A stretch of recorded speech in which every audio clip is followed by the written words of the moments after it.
वर्तमान बड़ खबर 29 तारिख राज्यर एक पश्चिमा झड़ से ओडिशा रे प्रबल अति प्रबल वर्षा नहीं येलो वारंट जारी करिछि आंचलिक पाणीपाग विज्ञान केन्द्र। तेबे चलंतु जानिबा ओडिशा उपरे कोन रहिछि यार प्रभाव केउ राज्य को सतर्क सूचना जारी करा जायछि ए संपर्क रे संपूर्ण विवरण जानिବାକୁ चाहुथिले वीडियो को शेष पर्यंत देखंतु। जदिओ आपण माने नुआ वीडियो देखु चाहंती पूर्वरु हम चैनल को सब्सक्राइब करनांती तबे नियादी चैनल को सब्सक्राइब करिया सहित पाखरे आस्तुवा बेल आइकन को दबाई दियंतु। राज्य में सक्रिय है पश्चिमा झड़ कहीं 30 और 31 तारिख में पश्चिमा झड़र प्रभाव में ओडिशा रे प्रबल और अति प्रबल वर्षा होबार संभावना रही।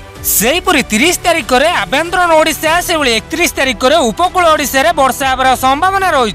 सेहीपरि गत 24 घंटा मध्य किरै सर्वाधिक वर्षा रेकर्ड होइछि। तेबे पश्चिमा झड़र प्रभाव में उपांतर उपकूल सबुठी झड़ पवन सहित वर्षा हेबो बोली भुवनेश्वर स्थित आंचलिक पाणीपाग विज्ञान केन्द्र पक्षरु सूचना मिलिछि। विशेषकर आसंता 5 दिन पर्यंत उपकूल ओडिशा समेत उत्तर ओडिशार जिला गुड़िक कालबैशाखीर प्रभाव अधिक रहिबो बोली पूर्वानुमान करा जाउछि।